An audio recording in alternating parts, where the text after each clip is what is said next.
How's it going, everybody? Thank you for checking out my channel and welcome to today's video. Today's going to be a continuation of the series where I cover the basics when it comes to gambling. And if any of you guys want to check out the first video where I cover circlets and cornets, please make sure to click the card in the corner up above so that way you can get caught up. And in the next video, we're going to be covering rings. But for this one, we're going to be talking about amulets. And while I go over the basics when it comes to gambling amulets, I'm going to be having in the background me gambling 50 million gold. This is a really fun series to be able to research for because I learned a lot from this. I didn't know the specifics when it comes to the prefixes, suffixes, and what particular levels you can find them at.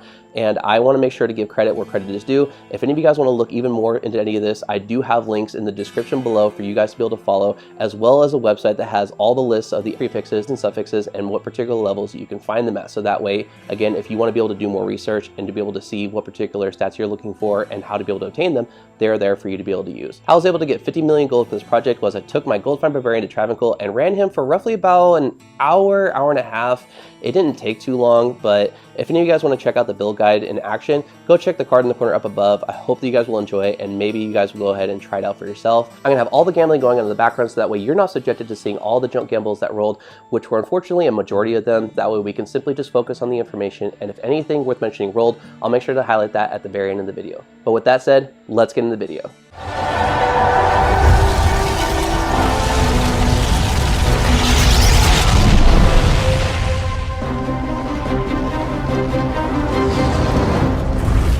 First thing I want to bring up is the concept of low risk and high yield situation. Little risk, a lot of yield. Meaning that you're going to be getting the absolute most for doing the least amount of work possible. And what that means is, for gambling, you want to pair up an Edge Bow runeword with a Gheed's Grand Charm because both of them have the ability to lower the vendor prices. And especially when it comes to gambling 1 million, 10 million, 50 million in my case.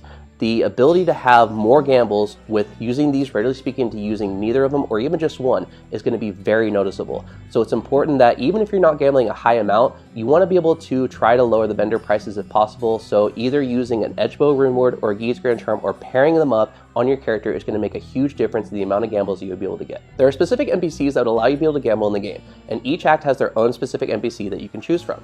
And they are Gheed in Act 1, Elzix in Act 2, Alcor in Act 3, Jamela in Act 4, and lastly Nilathak or Anya if you saved her in her quest in Act 5. When gambling, regardless of the item, it's important to be able to understand the difference in character level and item level, as they are important to be able to know what particular mods or stats, whatever you want to call them, will be able to potentially roll on the item. The gambling level ranges are going to be +4 to -5 of your character level, meaning that, for example, if you are a level 90 character, you would have a range of 85 to 94 to be able to roll for that item, which is important to be able to understand for the specific suffixes and prefixes that you want to find on the item. When it comes to gambling, it also does not matter what difficulty you're in. For example, if you have a level 90 character and you're gambling in held difficulty versus going back into normal difficulty in gambling, you're not going to have any better chances in normal difficulty comparatively speaking to held difficulty.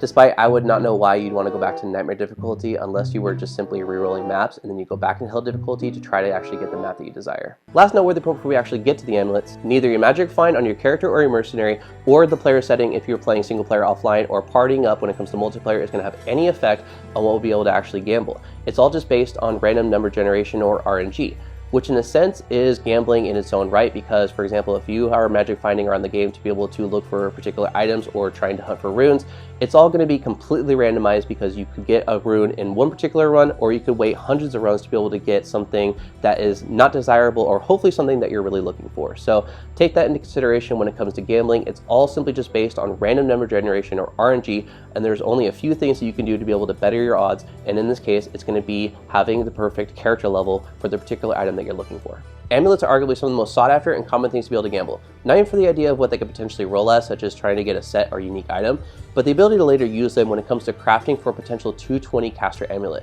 And what that means is +2 to either a specific character or a specific skill tree, and then 20 FCR or faster cast rate for any of you guys that are either new to the game or just not familiar with what a 220 is, just to be able to hopefully give you a better understanding, as I had someone leave a comment before asking me to do a better explanation on things like this in future videos. When looking at the magic or the blue amulets, they generally will be able to roll with up to 1 prefix and suffix, and then for the rare or the yellow ones, they will be able to roll potentially with up to 6 different mods or stats, whatever you want to call them, on the amulet. As far as the character level that you'd want to use to be able to gamble amulets, it's going to be ideal to use a character level of 95 or higher.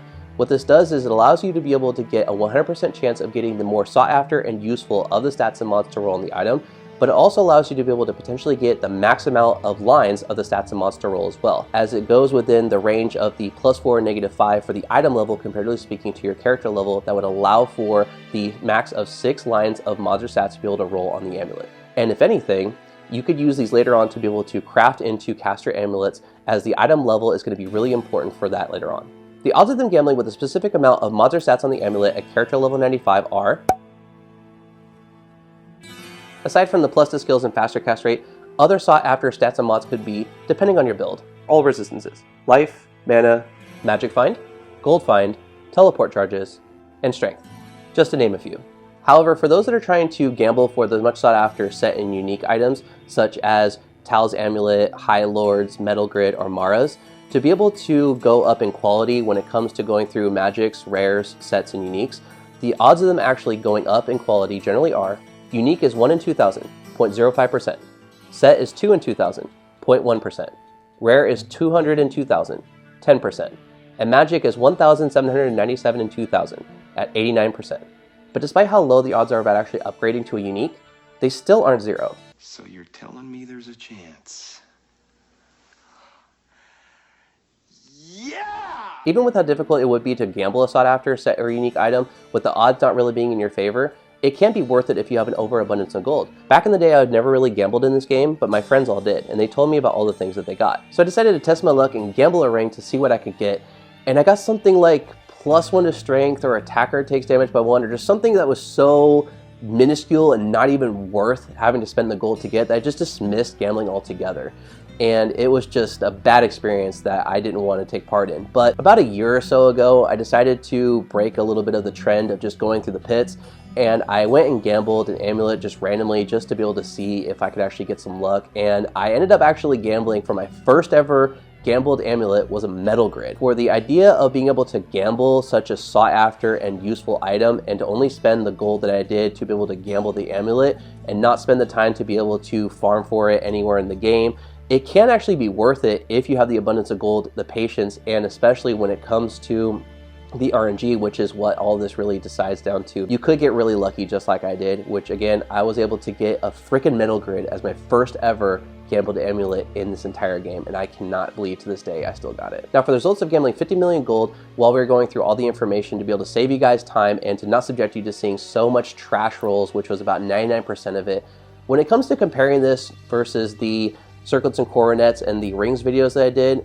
I gotta say that the results are quite underwhelming, and unfortunately I didn't get really anything super GG, but if anything, I could use these later to be able to hopefully craft for a potential 220, which is again +2 to either a specific character or specific skill tree, with 20 to FCR, which is faster cast rate. Starting from the top are the ones for gold find. These 3 were the best that I got, which could really be useful for a budget gold find character, such as a sorceress or a barb. Moving to the right are the teleport charge amulets. These weren't all of them, but to my surprise, I did roll a lot of them, and after a while, I stopped just trying to save them. The top 3 are the plain, and the bottom 3 are the plus to skills to a character or specific skill tree. The last one having 2 to assassin with low all res. These could be useful for those without Enigma, or another form of teleport charges to be able to get through certain areas quicker. The next one down is a 30 all res chromatic amulet. For anyone lacking resistances, would be a good placeholder until something better would come around with a similar benefit, such as a Saracen's Chance or a Maris, for example. The next 3 are all 110s. These are all lower level required to use, and great for leveling. Had the Druid one rolled either Elemental or just Druid skills, or the Amazon one rolled with close to the Druid one's life, could be something to use through Nightmare and potentially early Hell if nothing better comes around. Moving down are 2 that have +2 to a specific skill tree, with the second having 10 FCR.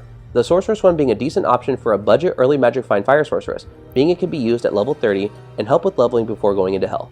The last amulet is the only set one to roll. It's an Iratha's Collar. Unfortunately, no uniques rolled for me this time.